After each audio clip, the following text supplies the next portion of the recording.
content discussed on this program is often medical in nature and is used for informational purposes only.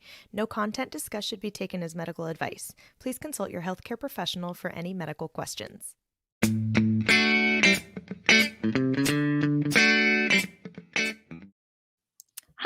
Oh my goodness, this overlay is out of control. Hi, I'm Tori McGee, and I'm another year older. And this is the Rapid Recovery Report, sponsored by ROMTech, the modern technology of rehabilitation. We'll be doing this weekly series, if you're new here, every week, every Thursday, and this is the only time that this overlay will be happening.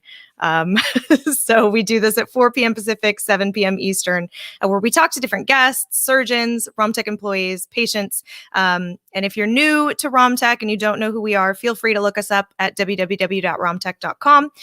We will probably be referring to our product, the Portable Connect, here during this podcast today, just briefly. There it is right there. Ain't she a beaut?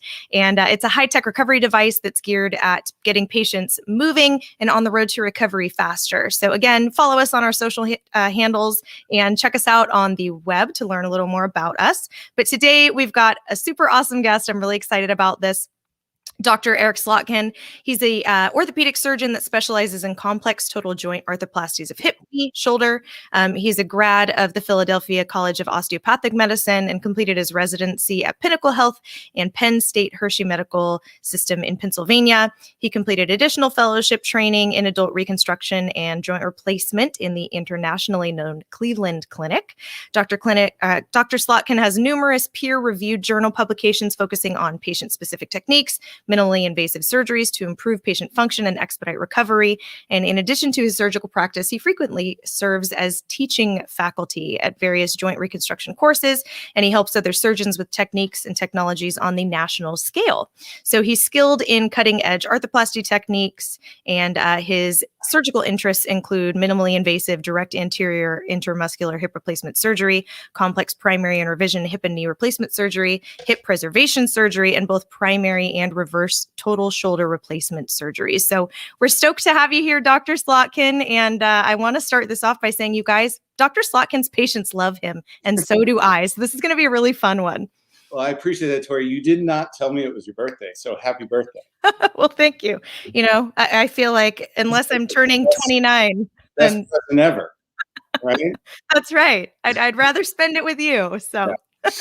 Now, when we first spoke, getting ready for this podcast here, you mentioned that you never really had a desire to do medical school when you were younger. So what was the reason, I guess, why you ended up in orthopedics at the end of the day?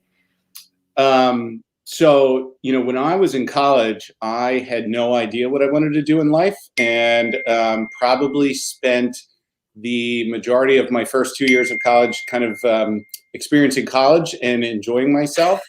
At the same time, I always kind of flocked more towards the sciences. And my wife will probably tell you I still can't balance a checkbook or pay bills very well. So science was always up my alley.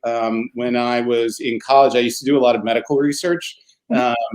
So when I graduated, I decided that I was going to go with some friends up to Boston and took a job doing more medical research. And when I did that, I got the opportunity to spend a lot of time kind of in the clinics, and really decided that I'd rather talk to patients than talk to a petri dish. So, going into medicine kind of became sort of the new goal. So I had a sort of roundabout way into getting into medical school. So, I wasn't the traditional finish college, go right to medical school. I didn't go to school until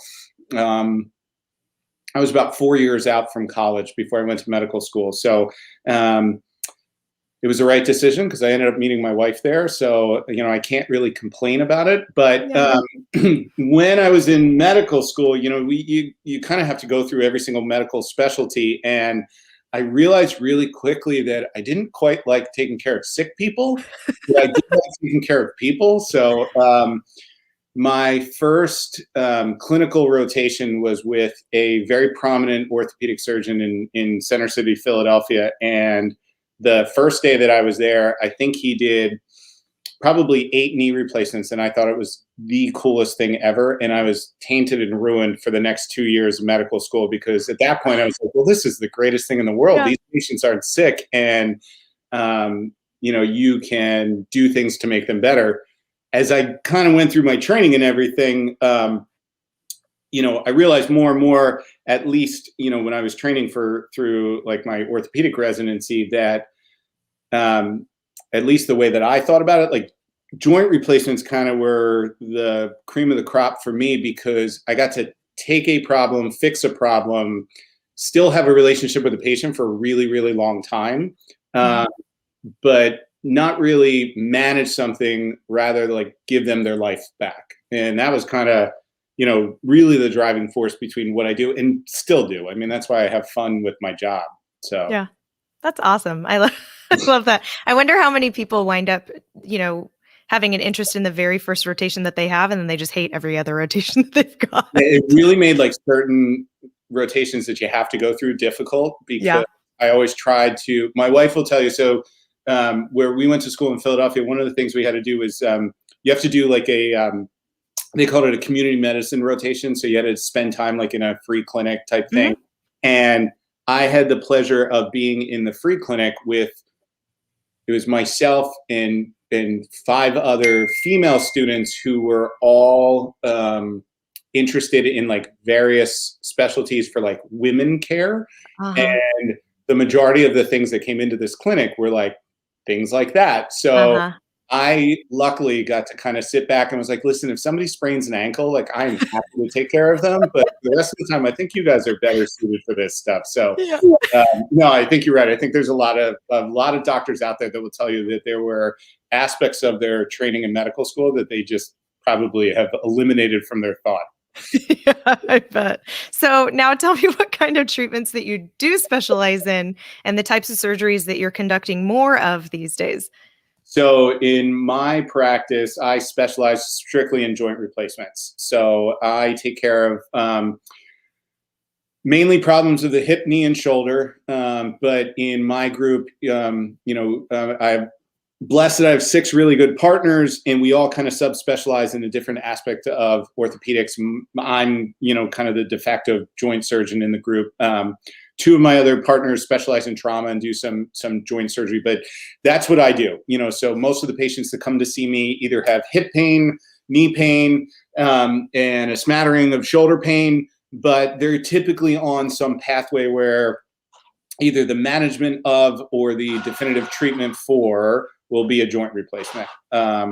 So I primarily do hip replacements, knee replacements. I do some shoulder replacements.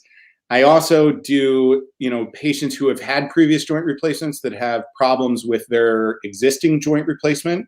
I kind of specialize in taking care of those problems as well, and sometimes having to do what's called a revision surgery, so revising or redoing part or all of their previous joint replacement that either wore out or they had some kind of problem with. But that is, I really try to kind of stay and know my role and stay within that.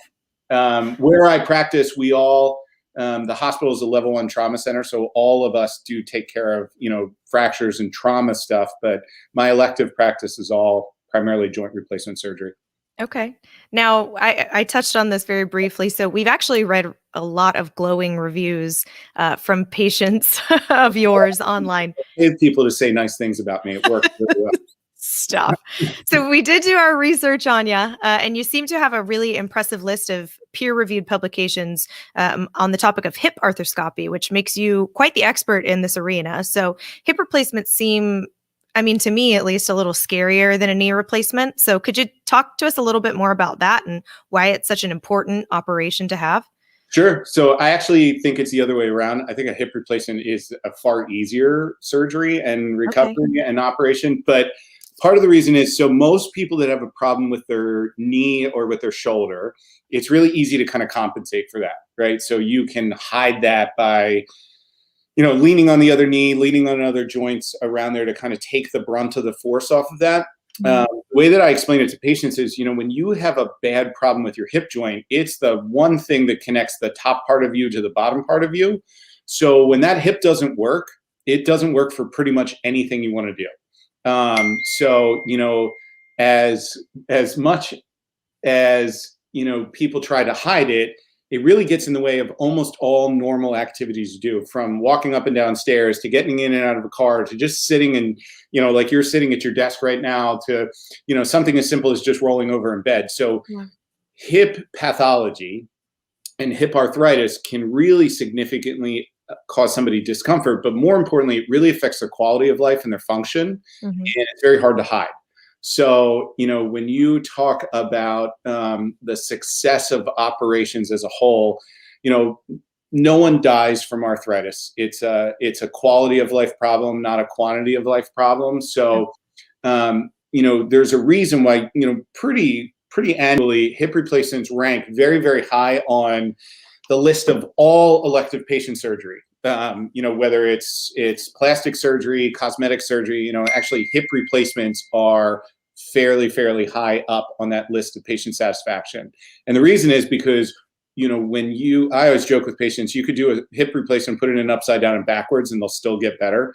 And it's true because, that pathology really affects so much of their life that when you take it away, they just kind of race through the recovery. And then within that, there are certain things that some surgeons, like I do with regards to how we do the technique, that I think even facilitates and expedites that recovery even more. So, luckily, I think I do a good job and patients benefit from it. So maybe that's why they have nice things to say. Well, whatever it takes, I guess. Whatever. Exactly. So I've always heard, and I think most of us have, that, from surgeons and doctors, that surgery is always a last resort, right, for treating like debilitating pain and other issues. So what are some early signs that might indicate a patient would need a total hip replacement or a reconstruction? So, the most common sign and symptom from something going on in the hip joint itself is actually pain that's kind of deep down in the groin. So a lot of patients will walk into my office and they say, no, it's not my hip, it's my groin, right? And, they kind of point to the outside, like kind of over their rear end, but, really true intra-articular, so within the joint, hip pain is mainly people will have pain in their groin. And then the other thing that happens a lot is the nerves that kind of go around the hip joint itself and down and around the knee. So a lot of people actually don't even know they have a problem with their hip because they have pains in their knee that have nothing to do with a problem in their knee. So I've actually, I sometimes will see patients for a second opinion who actually have had pain in their knee forever, and then they have a knee replacement, and then they still have the same pain in their knee. And here we examine their hip, and their problem was with their hip all along. Wow. So, hip pain can kind of be, really all over. When it comes to, the treatments for that, I kind of go back to what I said before, nobody really dies from arthritis. So the surgery is the definitive treatment for it, right? It's the only thing that we can do that's going to cure them of their condition. Right. Everything else that we can offer them, whether it's, physical therapy, activity modification, medications to kind of help with their symptoms, or even putting injections inside of the hip to help them with their pain and to decrease the inflammation there. All of those things are always just geared towards managing your symptoms, right? Trying to keep your pain level low and your quality of life high. But, the ultimate goal of all of that is, if none of those work, then surgery is the definitive option. And some patients come in and they don't want to go through it, right? They've been dealing with it for long enough and they say, listen, I'm not interested in trying more. I just want to be done with this. And, nowadays, hip replacements are being done in patients, younger than you and I. And the reason for that is the implants have gotten better, the technology has gotten better, the surgeries have gotten better, and there really is not for most surgeons kind of my age, there's not the mentality of, well, you need to wait as long as you possibly can. It's more well, okay, if you're ready to go, like, this is the one thing I can do that's going to fix your problem. Let's do it. Yeah. So now, you're seeing young folks that come in and need hip reconstruction. Is that fairly rare? It depends on how they get there. So some people are born with kind of congenital problems that affect the hip joint. And, because of those, and because we've gotten better at treating them at a younger age, the problems that they might have had a major operation, years before they get to me, now they're kind of managed more conservatively for a longer period of time. So I get them, at a younger age where their hip has failed. So instead of being 60 and 70, they're 20 and 30. Mm. So that's kind of one subgroup. And then the other group is kind of the patients that I was just kind of referring to. So, not just the weekend warriors, but the high level athletes and, people who really rely on their hips. And now, when they're 40 and 50 and have a true problem with their hip and they come in to see me, I don't turn around and say to them, well, you're way too young to have this operation. We have a realistic conversation about what they're looking for. And if the operation is the best option for them to not just get back to their job or get back to their, kids or get back to the things that they can't do anymore, but also to make sure that we're giving them the best possible outcome for the next 20, 30, 40 years, because patients live a lot longer now. So the way that I always say it to patients is, I don't have a crystal ball to tell you what's going to happen with your hip replacement or whatever 30, 40 years from now. What I can tell you is you have a problem now. The treatment, the conservative things we're doing don't give you the results you're looking for. And it's your quality of life right now that's suffering. So why wait 10 years and give up the next 10 years of your life just so that you have something you don't know how long it's going to last anyway? Right.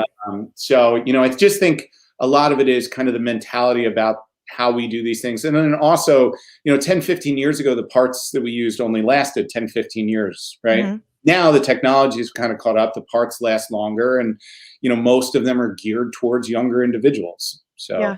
And, So now, and older individuals too. It's not like they've changed and it's only on young people. I mean, right. some hip replacements in patients who, have triple digits. I mean, it's a quality of life operation. It has nothing to do with, I always tell them their age is just a number. Yeah. Well, I feel that, especially today. So, I mean, and that kind of goes into something that we have talked about before, where there might be a little bit of, I don't know if it's misinformation or what it is, like misinterpretation of people think that having to get a joint replacement is going to limit their functions. And I mean, that's not the case at all. And that's the opposite of what you preach. No, I tell them the complete opposite. I say, listen, my job, if I did it right, is to give you a good joint back so that you have no limitations. You can run a marathon, ski, hike, jump, dance, jump out of an airplane, whatever the activity is. If we did our job right and we got you through the surgery the right way and had you recover, you should be able to live the life you want. And I don't sit there and tell patients what they can't do afterwards. I tell them, go ahead and do what you can, and your hip, your, whatever is going on will tell you how much you can and can't do and what you got to change, but not me. Yeah. So that's great. So now after taking the plunge into like a total knee or hip replacement and rehabilitating and recovery is like so critical, right? To ensuring that your knees and your hips heal the way that they should. So can you share any stories with us about how patients are recovering with the Portable Connect? Yeah. So,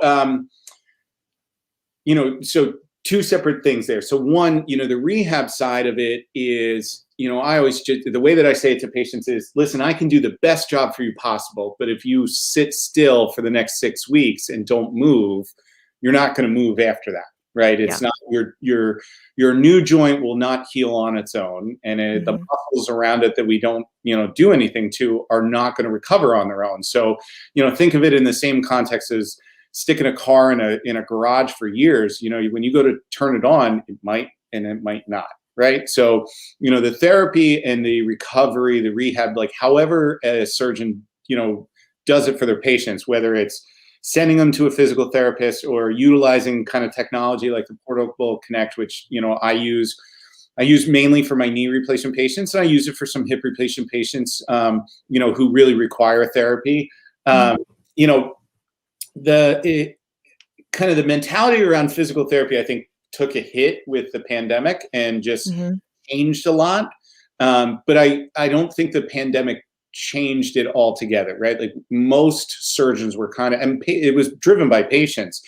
most patients were looking for kind of alternative options, right? Like ways to maximize the recovery, minimize the inconvenience of it, and ultimately speaking, find a way to make it fun, right? So, when I say to patients, listen, you're going to do some physical therapy after you have your knee or hip done, and you can go and work with a physical therapist, and that'd be great because it's hands-on and it's face-to-face, but it's only going to be an hour to an hour and a half, maybe 3 days a week. And, you're going to have, depending on your insurance, you might have kind of a copay or whatever, but it's not bad. It's the gold standard, and that's what people did. But when I sell them on the option that, listen, instead of 3 times a week, you can do it multiple times a day, and you can do it at the convenience of your own home. And instead of a physical therapist really only overseeing what you're doing 3 times a week, through technology, I can see what you're doing in real time. I can see it every single time you get on the Portable Connect. So, and then ultimately speaking, the patients kind of, it became less work and more play because everybody likes to ride a bike, right? And if you don't like to ride a bike, it's also easy to ride a bike, right? So having something that I can say to patients, listen, this is going to come to your house. You're going to have the ability to use it as frequently as you want to use it during the day. And every single time you get on it, I'm going to know, my team's going to know in real time how much you're moving, how hard you're working, how much activity you're doing, how your pain is. I mean, both, 2 sides of it. One, the patients like it because they know someone's watching, right? Yeah. And then 2, the patients are afraid because they know someone's watching. It's almost like self-motivating, right? So, anecdotally, and in my group, we're actually doing some studies now and trying to demonstrate, kind of comparing this to the norms of physical therapy, kind of what's better. Just anecdotally, I have no qualm saying that the patients that I have that do it, and especially the patients I have that utilize the Portable Connect and commit to utilizing it, right, that they truly do get through their rehab regimen much faster. They seem to have less pain, but I think they have less pain not because the bike's doing something fancy for them. I think they have less pain because they are actively engaged in their therapy and they're enjoying it rather than going to physical therapy where it's more a task. This becomes part of their routine, their daily routine, so they tend to be a little bit more compliant with it too because of that. So I've really, since we kind of instituted in my practice, it's been probably about 6 to 9 months where we've really been heavily using it. And patients actually come in now requesting because their friend had that and they see how great their friend's doing. So just the word of mouth of it has really kind of driven that along too. It's been good. It's really good. We've been really happy with it. To the point that even my partners who don't do joint replacements are trying to figure out how to utilize that for rehab from, sports injuries, trauma injuries, things like that, because they actually see the benefit of it from the patients that I have. And it's been, from that perspective, it's been really good as well. Yeah, that's great. I mean, we talk to lots of folks in trauma and in sports that are seeing great results too. But, it's nice to talk to someone who sees results in hips as well as in knees, I think it's nice, no matter what you do, it's always nice to be able to give patients options, right? And it's, I'll be the first person to say it's not the right option for everybody. And sometimes, some patients I look at and I go, you know what, they're going to have a harder time with this. Like, either they're not technology driven or they have, more of a complex situation. But, the patients that it is right for, which tend to be, the majority, but the patients that it is right for, they do great with it. So good. I'm happy with it. Good. So do you have any other opinions about how you're personally experiencing the technology as a surgeon that's overseeing your patients? So I happen to be, I think you kind of touched on it. So a lot of the publications I've done and a lot of the work I do outside of the surgeries I do is kind of geared around the different enabling technologies we have to kind of enhance how we do these operations, whether it's things that happen before surgery, things in the actual operating room themselves, or things like this, that can actually help on the post-operative side. I always say, and I'm a big fan of it because I don't think you'll ever find a surgeon that would say that they wish they had less information about a patient or about a surgery or about how somebody's doing, right?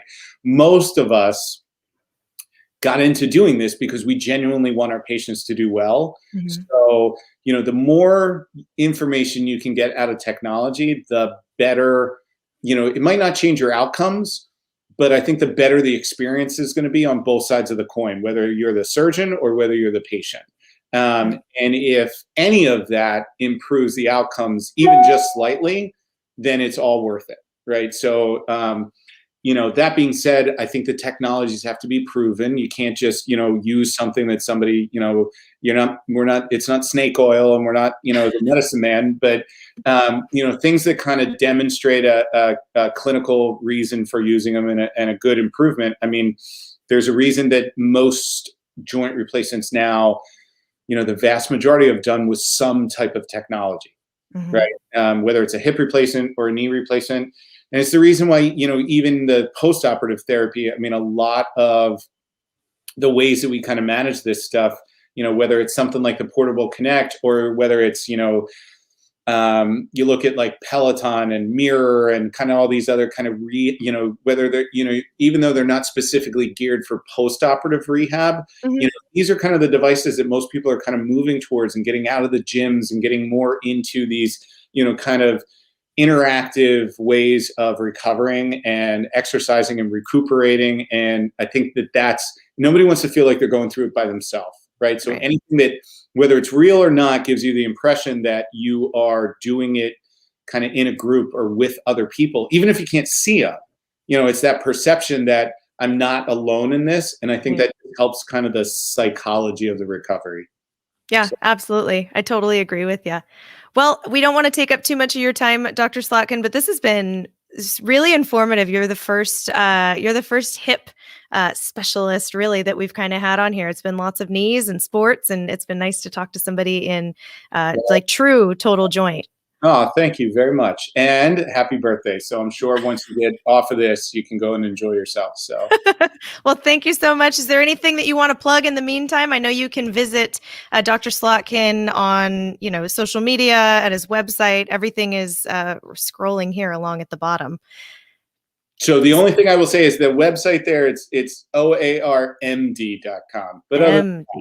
it's okay. Other than that, no, no, I think it's, thank you very much for having me on and I really appreciate it. Absolutely. Well, thanks again. And thanks to everyone watching. Be sure to follow our social channels and subscribe to our YouTube so that you can see more of these videos when we have them every week. Thanks so much, you guys. And thank you again, Dr. Slotkin. You guys have a Good wonderful week and night. weekend. Thank you.